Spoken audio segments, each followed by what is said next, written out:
Hey everyone, welcome back to Garnock Reviews. Today we're checking out a 2023 Contender 24 sports fish that was on display at Daytona Beach Fall Boat Show late last year.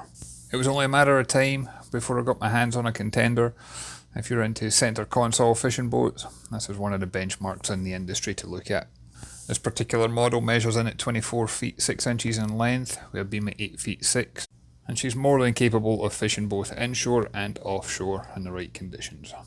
I like that she's powered by twin outboards. This is twin 150 horsepower, 4-stroke 2.8 litre Yamaha outboards. I hope you never break down anytime you're on a boat, but if you do, it's always handy having two engines rather than just one.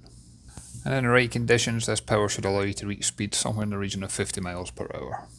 I like how she's got somewhat of a flared bow, that way when it does break through the waves, it should be a very dry ride for everybody on board. She's got a fantastic T-top, and that way you get plenty of shade and protection, allowing you to spend more time on the water. And although this one's been designed and built with fishing in mind, it also makes a great dive boat, as well as a great family cruiser. And this one's got a solid hand-laid fiberglass construction. She's also got foam core and moulded structural grid, and that just makes it a very safe and secure boat, but also ease of maintenance too. And as I climb up on board, my first impression was I liked how much access space there is on either side of the console. And you can see there's a ton of rod holders here, both on the gunnels, behind the helm seat, and also on the top of the T-top. On both sides of the stern, we've got pop-up cleats. I'm always a big fan of these on fishing boats. It means nothing gets caught in your line whenever they're not being used. We've got a 26-gallon live well right here on the transom. And I like how this one's got the clear lid on it, that way you can see inside. We get two very comfortable seats either side of the live well. And I like the fact that the backrests for these are removable. So if you are looking to use them as a seat, there's great comfort. But when you're fishing, you might want to remove these just so that the lines and rods don't get caught on them. And underneath these seats you do have storage, but you also have access to the bilges, as well as the battery isolator switches. And note the padding that you have on the side of the hull all the way around the boat. That way when you are fishing, especially offshore, you're not going to worry about your hips getting banged into the side of the fiberglass hull. And I like to use this space where we've got rod holders behind the helm seat. We've also got great handholds here, so when the boat is underway, there's always something to grab onto. And again in the starboard quarter, underneath that seat, you've got more storage space as well.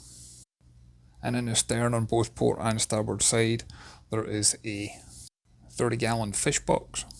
And I like the way that it's got a lock and hatch cover, so when the boat's underway you don't need to worry about the hatch popping open.